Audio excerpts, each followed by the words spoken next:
Assalamualaikum warahmatullahi wabarakatuh. Alhamdulillah alladzi khalaqana fi ahsani taqwim. Asyhadu an la ilaha illallah wahdahu la syarika lah. Wa asyhadu anna Muhammadan abduhu wa rasuluh la nabiyya ba'da. Pemirsa AIKA TV dan seluruh mahasiswa Muhammadiyah di seluruh Indonesia yang dimuliakan Allah. Alhamdulillah kita bersyukur kepada Allah hingga saat ini kita diberikan nikmat yang tiada terhingga. Bersyukur kita bisa berjumpa kembali, bersyukur kita bisa beraktivitas dalam setiap kehidupan kita. Salawat dan salam semoga terlimpah curahkan kepada Nabi Muhammad dan kepada kita semua selaku hambanya hingga yaumil akhir nanti. Pemirsa AIKA TV yang dirahmati Allah, apa itu keluarga? Dan bagaimana akhlak kita di dalam berkeluarga? Sebelum masuk kepada materi ini, saya ingin hantarkan secara umum dan secara global bahwa Allah telah menentukan konsep-konsep ibadah bagi kita. Ada kategori ibadah. Yang pertama misalnya ibadah yang diiringi dengan capek dan biaya tinggi. Apa itu misalnya? Haji dan umroh. Haji ini, umroh ini capek, biayanya besar. Luar biasa. Umroh itu paling murah 20 juta. Haji sekarang 50 juta. Waiting list lagi. Betapa lama kita menunggu, perjalanannya pun capek, biayanya pun besar. Adakah haji yang murah? Ada. Umroh yang murah? Ada. 2 juta. Naik Grab. Apakah mau saudara-saudara ibadah haji murah, umroh murah, naik Grab dari sini ke Merak 2 juta, dari Merak sono renang. Sampailah di pantai Saudi Arabia. Cuma capek juga, boleh jadi mati sampai sono. Itu ibadah yang diiringi dengan capek, lalu biayanya mahal. Ada lagi ibadah yang diiringi dengan rasa sakit.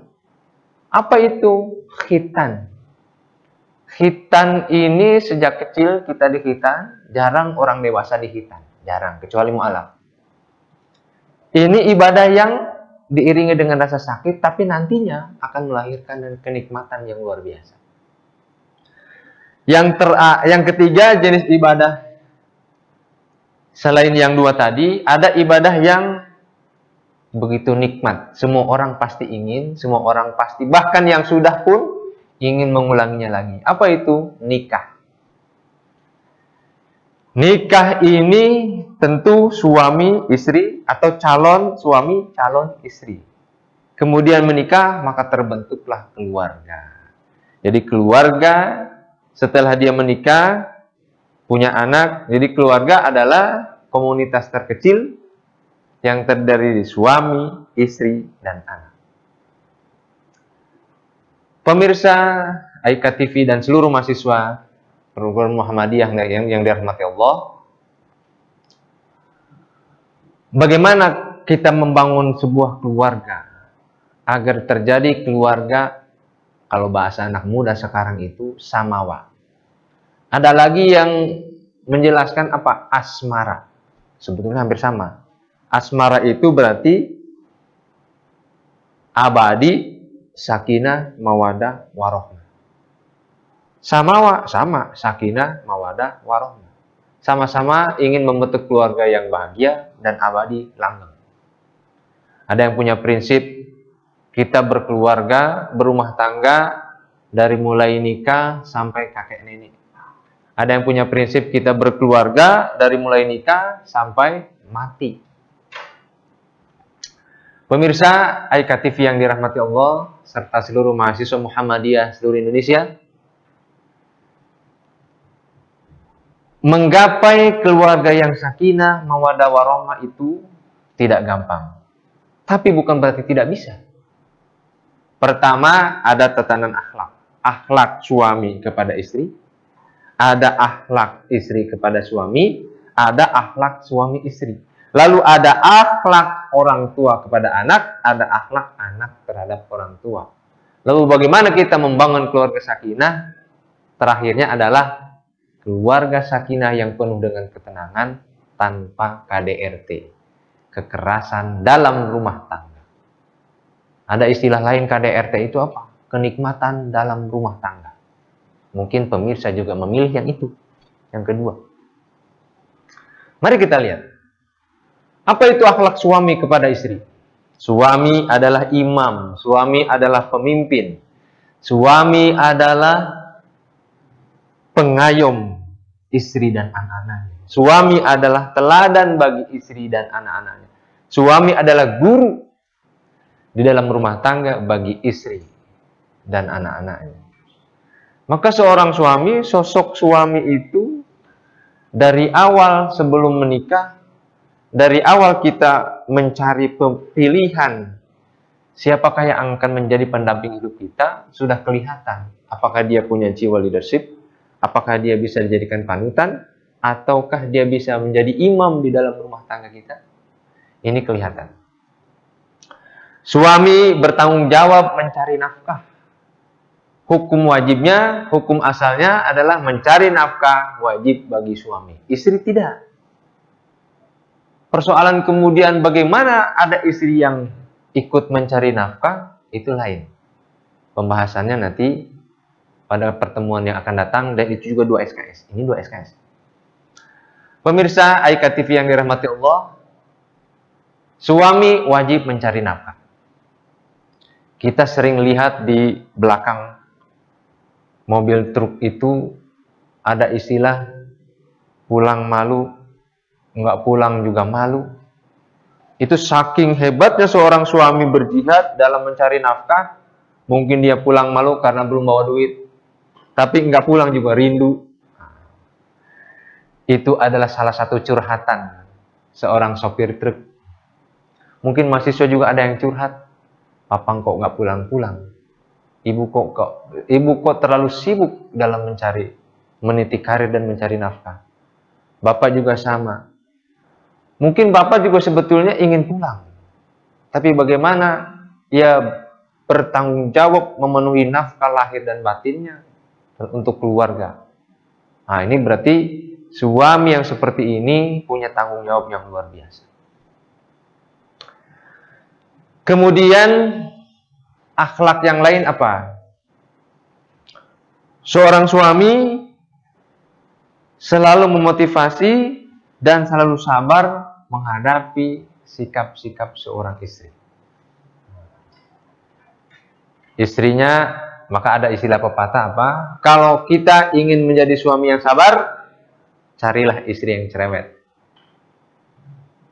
Punya istri yang cerewet itu, kesabaran suami itu diuji luar biasa. Sabarkah kita menghadapi istri yang seperti itu? Maka kalau sabar, berarti lulus ujian. Hadirin pemirsa AIKA TV yang dirahmati Allah, keseimbangan keluarga yang sakinah itu, keseimbangan bagaimana kita memenuhi nafkah lahir dan juga memenuhi nafkah batin. Bahkan kalau keseimbangan ini hilang, maka muncullah istri selingkuh, maka timbullah suami selingkuh. Ini karena keseimbangan.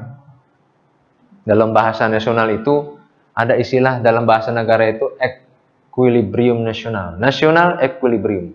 Keseimbangan perekonomian nasional, keseimbangan politik di negara kita.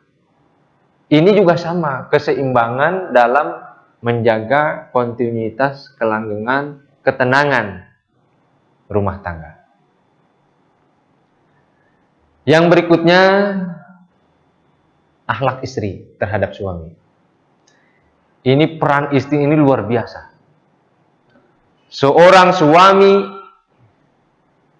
tidak akan sukses tanpa peran seorang istri. Mari kita buktikan. Ada seorang suami orator, ahli pidato. Di mana-mana pidatonya sangat digemari oleh pemirsa dan pendengar. Di mana-mana dielulukan bahwa ia adalah seorang orator yang Tapi suatu saat debat dengan istrinya, "Mas," kata istrinya, "Mas itu hebat pidatonya, karena saya sebagai seorang istri. Kata suaminya, oh enggak, ini berkat ketekunan saya dalam mempelajari retorika dan mengisi materi keilmuan saya kembangkan sehingga saya bisa menjadi orator yang ulung. Baik, kita buktikan. Begitu suaminya dapat undangan untuk ceramah, kata istrinya, Mas, pegang si Dede, saya mau nyuci. Dia ngonsep, nggak bisa. Nggak sempat karena pegang anaknya. Maka begitu ceramah, apa yang terjadi? Materinya hilang, persiapannya tidak ada, karena disibukkan mengurus anak tadi, posisi istrinya digantikan oleh suaminya. Ngurus anak, nyuci piring, dan lain sebagainya, termasuk beres-beres di rumah. Sehingga persiapan dia untuk pidato, tidak ada. Maka yang terjadi adalah ketika dia pidato, seperti orang bodoh, seperti orang awam, nervous yang baru naik panggung. Assalamualaikum warahmatullahi wabarakatuh. Alhamdulillah, assalatu wassalamualaikum warahmatullahi wabarakatuh. Bolak-balik di situ. Ini tampak jelas peran seorang istri luar biasa. Maka kalau dia seorang orator, seorang penceramah, dia ngonsep ceramahnya apa, materinya apa, istri menenangkannya dengan apa? Mengasuh, menjaga anaknya agar tidak mengganggu suaminya. Peran istri luar biasa. Yang kedua, akhlak istri itu taat dan setia serta mampu menghibur. Kita sering dengar suami pulang capek mencari nafkah, terlihat wajahnya kusut. Peran istri di sini luar biasa. Apa kata istrinya? Jangan diomongin macam-macam, Bang capek ya. Udah tahu capek, diomongin, ditanya. Bang, mana duitnya? Udah tahu capek, malah ditanya penghasilannya berapa hari itu. Sebaiknya seorang istri mampu improvisasi. Ketika melihat suaminya manyun, istrinya bernyanyi. Bila kamu di sisiku, hati rasa syahdu. Luar biasa peran istri. Andai kata suaminya masih manyun, bawa ke kamar. Insaflah wahai manusia, bila dirimu bernoda. Suaminya masih manyun juga. Lagu yang terakhir. Bila Ijrail datang memanggil, jasad terkujur di pembaringan. Itu peran istri luar biasa. Baik dikala suami tugas maupun di saat suami pulang ke rumah. Pemirsa Aika TV dan seluruh mahasiswa Muhammadiyah yang dirahmati Allah. Hunna libasul lakum wa antum libasul lahun. Kata Allah. Istri itu pakaian bagi suami, suami juga pakaian bagi istri. Apa akhlak istri di sini? Mampu menutupi aib suami, mampu menjaga nama suami, mampu menjaga rumah dan anak ketika suami mencari nafkah. Hadirin yang berikutnya, akhlak istri apa? Selalu menyenangkan. Menyenangkan suami. Kata Nabi apa? Iza nazorta sarrotka. Istri yang solehah itu apabila suami memandang, suami melihat wajah istrinya, istrinya selalu tersenyum.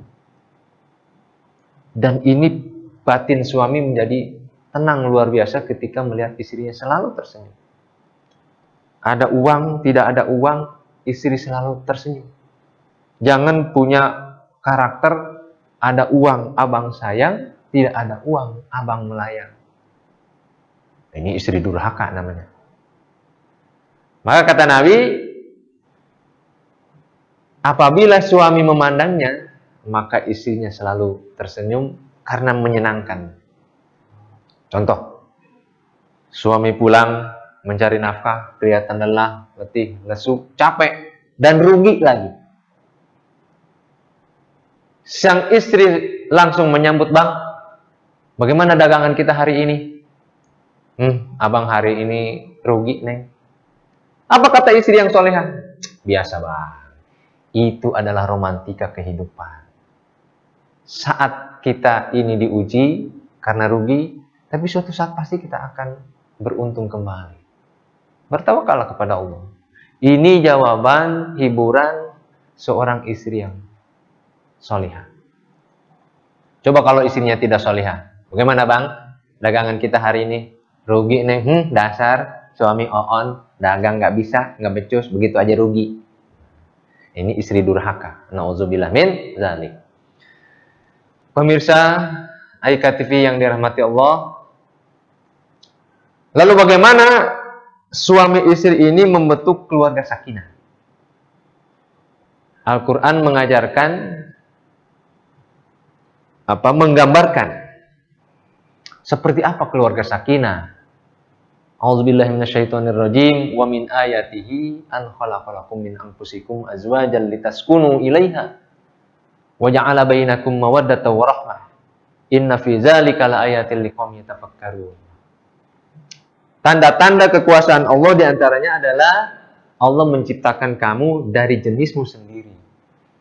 Nah, maka dulu ada riwayat atau yang menjelaskan Adam diciptakan dari tanah, Hawa pasangannya diciptakan dari tulang rusuknya Adam. Min anfusikum, dari jenismu sendiri. Azwaja, pasangan. Jadi Allah menciptakan makhluk ini berpasangan. Ada siang, ada malam. Ada baik, ada buruk. Ada kiri, ada kanan. Ada atas, ada bawah. Ada laki-laki, ada perempuan. Laki-laki, pasangannya perempuan. Jadi aneh bin ajaib kalau laki-laki memilih pasangannya laki-laki. Perempuan memilih pasangannya perempuan. Itu melanggar kodrat Allah. Melanggar ketentuan Allah itu hukumnya dosa besar. Kita dipasangkan apa? Laki-laki, perempuan. Laki-laki pilihlah perempuan. Perempuan pilihlah laki-laki. Jangan laki-laki memilih laki-laki. Nanti na'udzubillah terjadi seperti kaum Nabi Lut. Azab Allah itu luar biasa kalau ada di lingkungan kita, masyarakat kita yang sudah melampaui batas. Maka dalam bahasa Al-Quran itu disebut fahisyah. Fahisyah itu adalah kemaksiatan yang luar biasa, melampaui batas. Maka balasan Allah, hukuman Allah, kita lihat kaum Nabi Lut itu hujan api, angin, badai, sehingga semuanya hancur. Jadi hujannya bukan lagi air, tapi api, badai. Semua perkampungannya rata dengan tanah. Orang-orangnya binasa semua. Maka di komunitas kita, di lingkungan kita, kalau ada, di keluarga kita, boleh jadi, kalau ada gejala-gejala, anak kita, keluarga kita, yang sepertinya menyimpang, dia laki-laki demen sama cowok, dia perempuan demen sama cewek, waspada. Segera kita lakukan pembinaan mental, pengisian hati dan rohaninya, agar kembali kepada qudratullah, bahwa laki-laki dipasangkan oleh Allah perempuan, perempuan dipasangkan oleh Allah laki-laki. Kuncinya, para mahasiswa semuanya, siapakah yang akan kita pilih? Kita sendiri yang nyari. Azwaja, Allah sudah menciptakan makhluk berpasangan. Siapakah yang akan kita jadikan pasangan dalam membangun keluarga sakinah ini? Cari sendiri. Bagaimana kriterianya? Nabi sudah menjelaskan. Jadi Islam ini lengkap sekali. Quran menggambarkan, Quran mendeskripsikan, bagaimana metodologinya, hadis Nabi menjelaskan. Nikahilah wanita itu karena apa? Hartanya, kecantikannya, keturunannya. Stressingnya adalah karena agamanya. Pak, apakah 4 hal ini ada lengkap pada diri seseorang? Boleh jadi ada, tapi rata-rata tidak ada. Mayoritas 4 jenis ini tidak ada. 4 kriteria ini tidak ada. Kenapa? manusia tidak ada yang sempurna. Yang sempurna itu cuma rokok. Nah, sempurna. Pemirsa, para mahasiswa, cantik, pintar, keturunan orang baik-baik, agamanya bagus. Kalau ada. Tapi paling tidak cantik, tidak pintar, keturunannya bagus, paling tidak agamanya kuat. Ada orang yang cantik, tapi belagu. Ada orang yang kaya, belagu juga, sombong. Keturunannya bukan ningrat. Agamanya tidak kuat juga. Hanya musibah ini. Maka kata Nabi sebetulnya fazfar bizatid din taribat yadak itu stressing. Ini adalah metodologi cara memilih kita mencari pasangan. Stressingnya adalah baik perempuan maupun laki-laki, ataupun laki-laki terhadap perempuan, stressingnya adalah karena agamanya, karena akhlak yang mulia. Pemirsa Aika TV yang dirahmati Allah, bagaimana membangun keluarga sakinah ini? Awalnya adalah bermula dari kita memilih calon pasangan kita. Pak, saya ingin yang soleh, silahkan. Pak, saya ingin yang solehah, oke. Tapi orang soleh dan solehah itu tidak instan, tidak mendadak soleh dan solehah. Maka punya istri solehah, punya suami soleh itu berangkat dari ketika kita memilih, oh ini calon suami yang soleh, ini calon istri yang solehah, sudah kelihatan. Ciri-cirinya apa? Misalnya, kalau dia memandang kita tentu dengan menjaga image agar tidak terjadi perzinahan. Saling memandang agar tidak terjadi perzinahan, ini salah satu hal, ciri-ciri, tanda-tanda berarti orang itu punya kriteria soleh dan solihah. Tidak dengan nafsu. Bagaimana kita memilih tidak dengan nafsu? Tadi, bagaimana akhlaknya terhadap kita, bagaimana akhlaknya terhadap orang tua kita, bagaimana akhlak kita terhadap calon mertua kita. Itu kelihatan. Para mahasiswa yang dirahmati Allah, yang terakhir adalah sakinah itu maknanya, kalau Profesor Quraish Shihab itu mentafsirkannya, sakinah dari kata sikin. Sikin itu artinya pisau. Pisau itu untuk menyembelih hewan. Ketika hewan disembelih, maka hewan itu jadi tenang. Itulah sikin, tenang. Tidak ada hewan yang sudah disembelih lalu gelisah atau lari, nggak ada. Hewan sudah disembelih, mati, tenang. Kalau kita ambil dari akar kata sikin. Sakinah itu dari sakana yaskunu, ketenangan, kedamaian. Maka keluarga sakinah adalah keluarga yang penuh dengan ketenangan, kedamaian, ketentraman. Diciptakannya oleh suami, istri. Lalu anak-anak. Jangan salah, anak-anak juga mampu menciptakan keluarga kita menjadi keluarga sakinah. Tiap hari punya konsep apa? Baiti jannati. Rumahku adalah surgaku. Kita sendiri yang menciptakan. Jadi surga di rumah kita itu kita yang menciptakan. Bukan orang lain. Maka ada hadis Nabi apa? Al-jannatu tahta aqdamil ummahat. Walaupun ini hadis perlu diteliti, tapi matanya bagus. Siapakah yang dulu harus bisa menciptakan surga di dalam rumah tangga kita? Ibu. Apa ini maknanya? Anak lebih dekat kepada ibu. Biasanya kalau bapaknya menyentak atau ngomel sama anak, anak larinya kemana? Ke ibu. Ibu yang bisa menciptakan surga adalah ibu yang bisa menciptakan surga bagi anak-anaknya adalah ibu yang mampu menenteramkan, mengademkan, menenangkan perasaan anak ketika anak galau dan gelisah. Ibu ini ibarat AC, mampu mengademkan suasana. Sehingga anak lama-lama hatinya yang tadinya galau karena bapaknya marah, yang tadinya gelisah karena orang tuanya sedang emosi, dia tenang di hadapan ibu. Itu yang dimaksud dengan hadis Nabi, surga ada di ibu. Tapi kalau istri yang tidak solehah, apa jawabannya ketika anaknya mengadu? "Mah, papa marah-marah." "Iya tuh, papa marah mulu tiap hari." Semakin membuat neraka di dalam kehidupan berumah tangga. Para mahasiswa dan pemirsa Aika TV yang dirahmati Allah. Kemudian Allah, selain orang tua, ayah, ibu menciptakan surga, anak juga harus ikut menciptakan surga. Allah menuntun. Dalam Al-Isra ayat 23 misalnya, A'udzubillahi minasyaitonirrajim.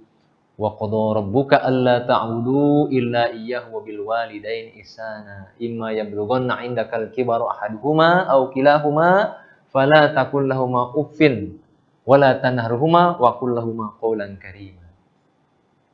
Allah telah menetapkan, memerintahkan kepada kita agar apa? Menyembah hanya kepada Allah. Wa bil walidaini ihsana.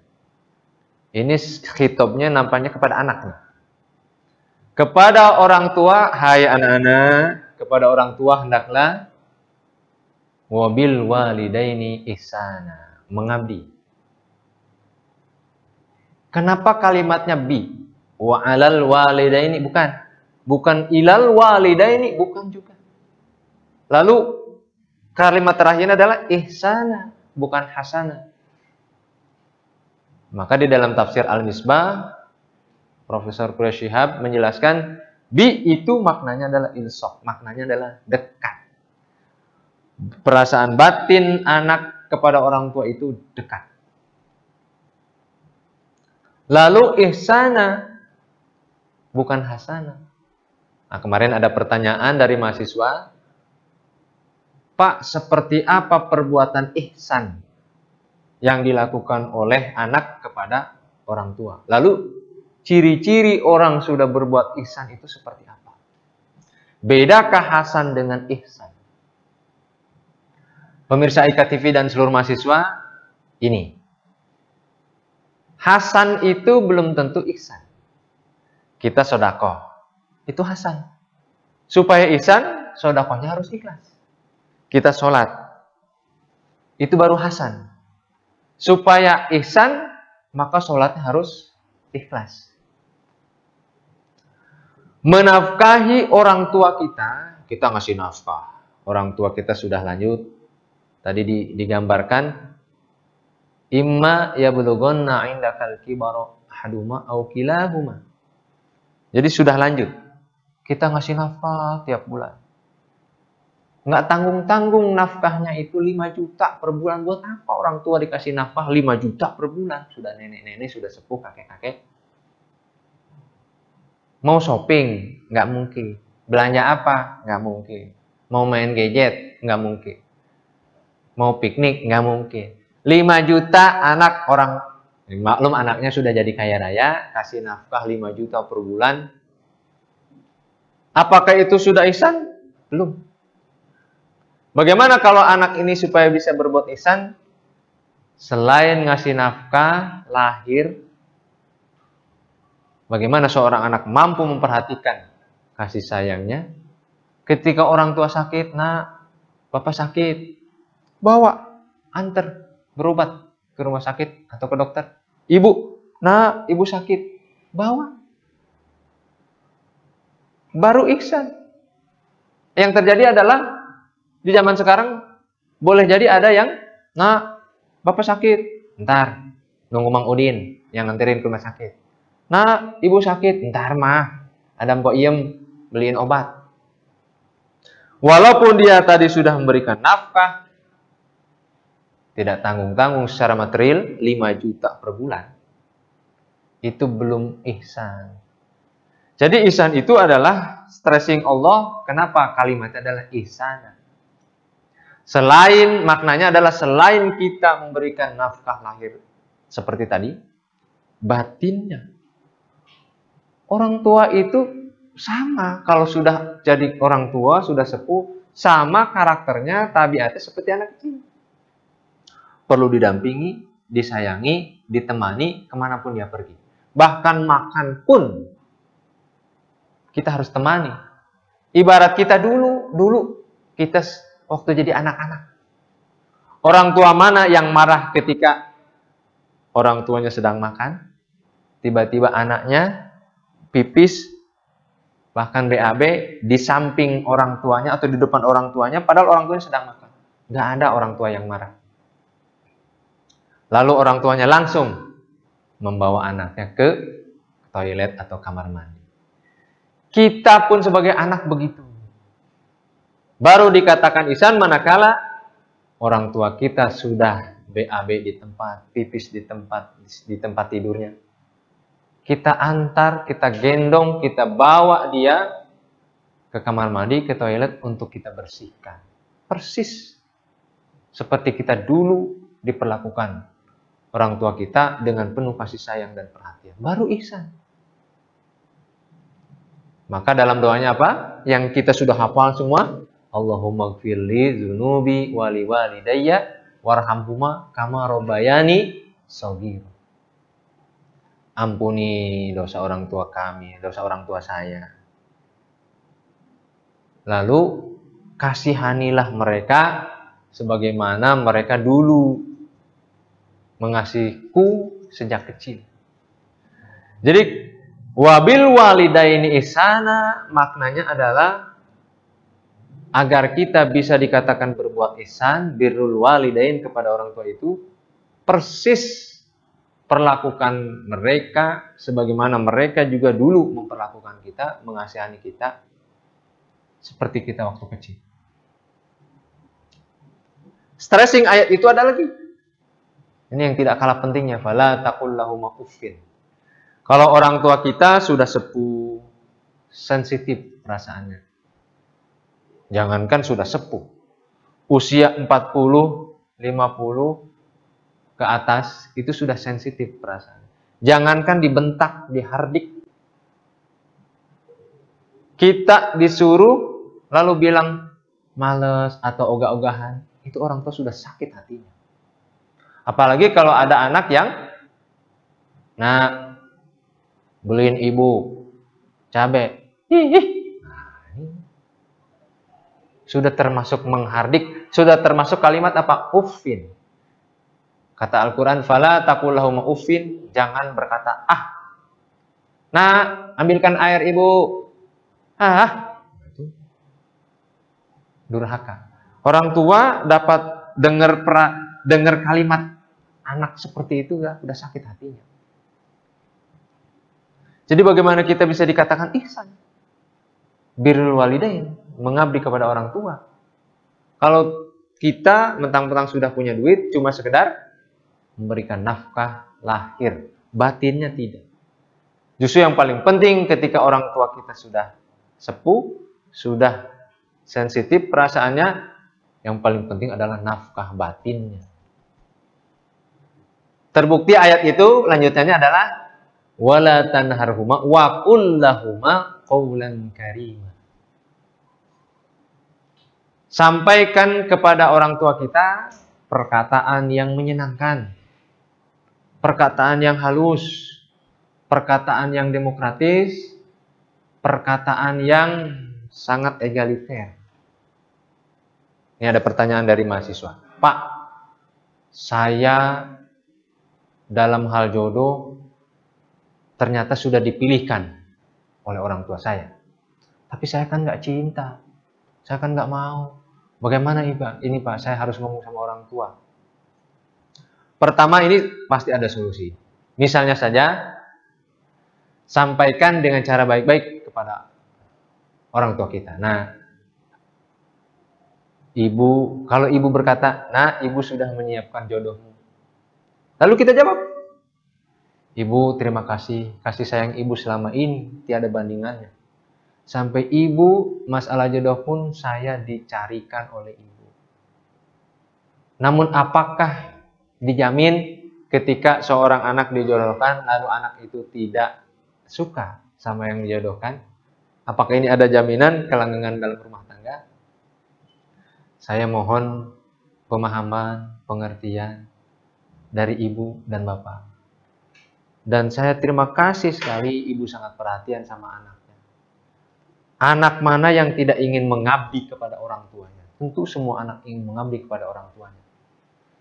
Oleh karena itu, mohon maaf, mari kita cari cara lain. Saya juga dalam mencari jodoh tentu sesuai dengan keinginan ibu, kriterianya adalah kriteria berdasarkan kriteria agama. Itu salah satu contoh saja. Salah satu contoh saja jawaban anak ketika ada sesuatu yang tidak berkenan di hati anak. Saya kira saudara-saudara, para pemirsa dan seluruh mahasiswa bisa mencari kalimat lain yang lebih baik. Bagaimana kita demokrasi dan musyawarah dengan orang tua kita dalam hal apapun. Jadi sekali lagi, dalam membangun keluarga sakinah, mawaddah warahmah, tidak hanya orang tua tapi seluruh keluarga. Ayah, ibu, anak, dan semua keluarga, bahkan tetangga, nah, itu ikut mampu menciptakan keluarga yang sakinah, mawaddah warahmah. Coba kita bayangkan, kita punya keluarga, lalu kita punya tetangga yang sukanya menggunjing, ngomongin gosip. Tentramkah hati kita? Nah. Berbahayakah bagi pendidikan anak-anak kita? Tentu. Boleh jadi anak-anak kita bergaul dengan tetangga kita yang seperti itu akan terbawa. Terbawa apa? Menjadi orang yang nantinya bigos alias biang gosip. Na'udzubillah min dzalik. Para pemirsa IKTV dan seluruh mahasiswa yang dirahmati Allah. Nah, yang terakhir, bagian akhir dari materi kita adalah apa? Hindari kekerasan dalam rumah tangga. Agama adalah bersifat rahmatan lil alamin. Tapi rahmatan lil alamin ini kita yang menciptakan. Suami menciptakan rahmatan lil alamin bagi istri, istri menciptakan rahmatan lil alamin bagi suami. Suami istri menciptakan rahmatan lil alamin ini bagi seluruh anak dan keluarganya. Jadi yang dimaksud dengan tidak hanya slogan Islam rahmatan lil alamin. Tadi sudah saya singgung, perempuan atau istri kita itu ibarat pakaian bagi kita, kita juga sama, ibarat pakaian bagi istri kita. Anak itu adalah mutiara yang paling berharga bagi kita. Anak adalah mutiara dan harta yang tidak ternilai. Bahkan kalau kita lihat fenomena, betapa seorang ibu itu rela mencangkokkan ginjalnya. Andai kata dia diminta oleh rumah sakit, oleh dokter, ginjalnya demi siapa? Demi anaknya. Anaknya mengalami gagal ginjal, lalu ginjalnya ibu itu dicangkokkan kepada anaknya. Itu ibu lebih rela seperti itu. Itu saking kasih sayangnya, dia bisa menciptakan rahmatan lil alamin bagi anaknya. Yang berikutnya, karena suami ini imam, pemimpin, pengayom, pencipta teladan dalam keluarga, maka patokan utama dalam menghindari kekerasan dalam rumah tangga atau KDRT adalah sang suami. Suami kepada istri. Pak, apakah istri tidak berperan dalam menciptakan KDRT? Sangat berperan. Suami hatinya lunak itu gara-gara istri, karena peran istri. Anak hatinya lunak karena peran istri. Jadi memang seorang ibu, seorang wanita, seorang istri itu mampu melunakkan sesuatu yang keras. Tapi hebatnya juga mampu mengeraskan sesuatu yang lunak. Laki-laki itu sering karirnya hancur, masa depannya berantakan gara-gara apa? Seorang wanita. Maksud saya, boleh jadi seorang laki-laki itu masa depannya langgeng, masa depannya bagus, cerah, tidak lepas dari peran wanita. Mahasiswa lancar kuliahnya, semangat kuliahnya karena punya pacar misalnya, punya calon misalnya. Tapi hati-hati juga. Mahasiswa itu bisa hancur kuliahnya, DO kuliahnya, juga gara-gara wanita. Dalam sejarah kita lihat, Julius Caesar, itu kan raja besar dari Romawi, Hansah, maharaja. Kaisar besar, kaisar agung, tapi tunduk di bawah kaki Cleopatra. Luar biasa wanita itu. Napoleon Bonaparte, the Lion of Europe, itu juga tunduk di bawah kaki Margaret Josephine, wanita yang mampu memikat hatinya. Kalau dalam film apa? Rhoma Irama tunduk di bawah kaki Rika.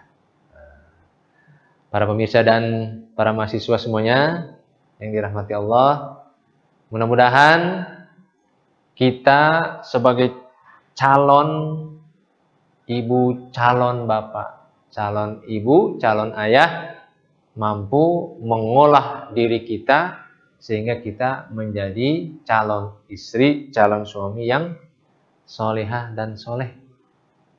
Bagaimana pembentukan diri kita menjadi soleh dan solehah ini sejak sekarang? Tidak mungkin orang baik itu tiba-tiba jadi baik. Enggak. Jadi orang baik itu berproses. Dia ditempa, diuji, difitnah, bahkan dicela oleh orang lain, terus dia tabah, sabar, tawakal, berjihad untuk menjadi baik, lulus, maka dia menjadi orang yang baik. Kemudian orang baik itu tidak ada yang punya prinsip. Tidak ada prinsip dalam agama itu, mending saya, hatinya baik, walaupun kelakuannya begini. Ini dari mana rumusnya orang baik kok ngaku-ngaku? Dan dari mana rumusnya orang baik itu tidak ada tempaan dan ujian? Gambarannya mari kita lihat Rasulullah. Rasulullah itu lulus menjadi dan sukses menjadi Nabi dan Rasul. Apa? Ujiannya luar biasa. Kita bayangkan dakwah di Mekah itu, khususnya di Mekah, yang jadi godaan dan rongrongannya serta hambatannya adalah keluarga sendiri. Abu Jahal, Abu Lahab, dan Abu lainnya. Memang itu siapa? Itu keluarga Nabi. Kita pun dalam menempa diri untuk menjadi orang yang baik, orang yang soleh dan solihah, boleh jadi tantangannya dari keluarga, dari lingkungan kita, dari teman kita. Maka di zaman sekarang itu yang paling besar pengaruhnya adalah lingkungan dan teman. Nah, para mahasiswa suatu saat malas kuliah, sedang melamun, kebetulan ada temannya ngajak. Ngapain? Melamun. Mau kuliah? Nggak usah kuliah. Ikut. Kemana? Ke mall. Kita jalan-jalan. Kita shopping. Itu adalah godaan besar dari teman. Lalu lingkungannya memang seolah-olah sudah membentuk karakter seperti itu. Maka para mahasiswa dan pemirsa AIKA TV yang dimuliakan Allah, lingkungan ini luar biasa pengaruhnya. Maka dalam istilah psikologi itu ada aliran nativisme, environmentalisme, konvergensi. Nativisme itu menyatakan bahwa orang itu nantinya mau jadi apa tergantung bawaannya, watak dasarnya, keturunannya seperti apa. Tapi menurut empirisme, enggak. Manusia itu menjadi baik atau buruk tergantung apa? Lingkungan. Manakah yang lebih besar pengaruhnya, bawaan atau lingkungan? Maka muncullah teori konvergensi. Bawaan berpengaruh, lingkungan juga sangat berpengaruh. Pemirsa yang dirahmati Allah, mari kita sama-sama berdoa. Mudah-mudahan kita mampu menciptakan diri kita menjadi orang yang soleh dan solihah. Dan para mahasiswa, kita berdoa mudah-mudahan menjadi sukses dalam kuliahnya, sukses berumah tangganya, karena boleh jadi orang yang sukses kuliah, tapi rumah tangganya gagal. Atau rumah tangganya berhasil, kuliahnya gagal. Mudah-mudahan para pemirsa dan seluruh mahasiswa ini sukses kuliah, rumah tangganya juga sukses. dan mampu menciptakan keluarga yang asmara, abadi, sakinah, mawaddah, warahmah. Saya kira demikian, kurang lebih mohon maaf. Nasrun minallah wa fatun qarib. Wassalamualaikum warahmatullahi wabarakatuh.